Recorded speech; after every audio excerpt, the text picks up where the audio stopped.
Canada just signed a $70 billion trade deal with India, and Washington should be terrified. Canadian Prime Minister Mark Carney and Indian Prime Minister Narendra Modi signed 5 memorandums of understanding worth $5.5 billion and committed to a free trade agreement by December, with a goal to more than double bilateral trade to $70 billion by 2030. That is up from just $9 billion in 2024-2025, a near eightfold increase in 6 years. I'm Elle of House of Elle on YouTube. I have a PhD in computer science and I use data analysis to spot patterns in geopolitics and economics. And what happened yesterday in New Delhi is one of the cleanest signals that America's closest allies are actively building economic infrastructure designed to bypass the United States entirely. And Carney said the quiet part out loud in classic Carney fashion. He said Canada is going all in on diversifying trade as it continues a push to reduce its dependence on the US. Let me show you what these numbers are really telling us. 2 years ago, the Canada-India relationship was effectively dead. In 2023, then Prime Minister Justin Trudeau accused agents of the Indian government of assassinating a Canadian Sikh activist on Canadian soil.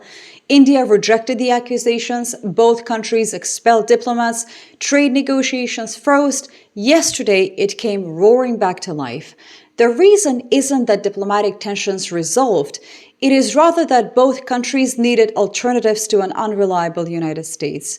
The centerpiece is a $2.6 billion deal between the Indian government and Cameco, based in Canada, to supply nearly 22 million pounds of uranium for nuclear energy generation from 2027 to 2035. India gets fuel for its civil nuclear program. Canada gets a decade-long guaranteed buyer that isn't subject to American political whims. Indian tech giant HCL Technologies will open new AI centers in Calgary and expand one in Vancouver, increasing employment from 3,000 to 5,250. Mumbai-based OCT Therapies will manufacture medicines in New Brunswick. The MOUs cover critical minerals, AI, semiconductors, renewable energy, and defense cooperation. But this goes beyond trade. It is fundamentally about building alternative economic architecture that doesn't root through American markets. After years working with economic systems, you kind of start to recognize certain tells. When a G7 nation explicitly frames a trade deal as reducing dependence on its largest trading partner, that is not hedging. It is more exit planning. Carney describes this as not merely the renewal of a relationship, but rather the expansion of a valued partnership with new ambition. Modi credited Carney personally for the improved relationship, signaling this is a leader-to-leader partnership that bypasses traditional frameworks. Just watch what happens when we line up the timeline. Trump threatens tariffs on Canadian goods. Trump destabilizes trade relationships. Trump makes Canada's economic relationship with the US very unpredictable. Canada responds by signing the largest trade expansion in its modern history with a country that was barely speaking to it 2 years ago. From what I've seen working with the economic system, this looks like rational risk management. If your primary economic partner becomes this unreliable, of course you diversify. Canada is diversifying towards the world's fastest growing major economy.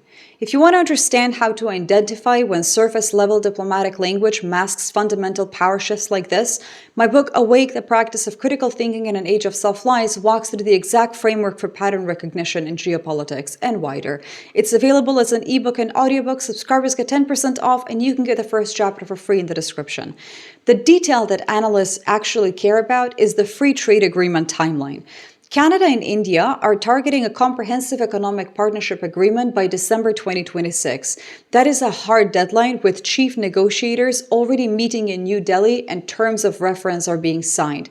What is really happening under the hood is Canada locking in tariff-free access to a 1.4 billion people market while reducing exposure to American economic policy volatility. Every dollar of Canadian exports that flows to India instead of the United States is a dollar outside Washington's leverage.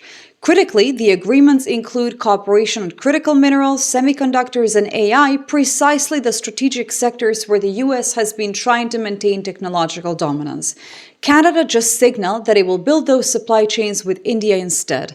The consequences for American economic influence here are structural. Canada is the United States' second largest trading partner, and Canada just announced that it's systematically reducing that dependence. When Washington threatens tariffs on Canadian goods, Canada can credibly threaten to redirect those exports to India. When the US demands policy alignment, Canada has an alternative economic partner that doesn't attach political conditions to trade deals. Consider the broader pattern as well. Europe is building independent nuclear deterrence. We have a separate video on that. Dubai's wealth is fleeing back to European financial centers after American military bases turned the Gulf into drone targets. France is expanding its nuclear arsenal across 8 European countries without USA control. And now Canada, America's closest ally geographically, is explicitly diversifying away from US economic dependence. These are not isolated events. They are coordinated responses to American unreliability under Trump. Allies watched Trump threaten to abandon NATO, cozy up to Putin, and destabilize trade relationships. Now they're responding by building alternative power structures.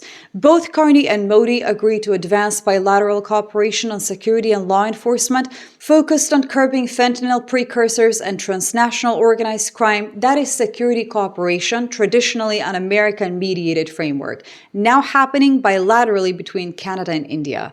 My prediction for this one is that Canada will continue deepening the economic ties and security ties with India, ASEAN nations, and European partners, while maintaining enough US trade to avoid triggering American retaliation.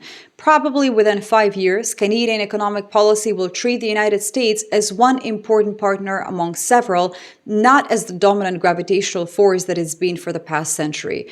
The mechanism that locks this in is the free trade agreement. Once tariff-free access to Indian markets is operational, Canadian businesses will have structural incentives to orient towards India regardless of what future governments do. This really jumps out though. Bilateral trade jumping from 9 billion to 50 to 70 billion represents 5 to 8 times growth in 6 years. That is not incremental adjustment. We're talking fundamental reorientation. We've seen this exact playbook before as well.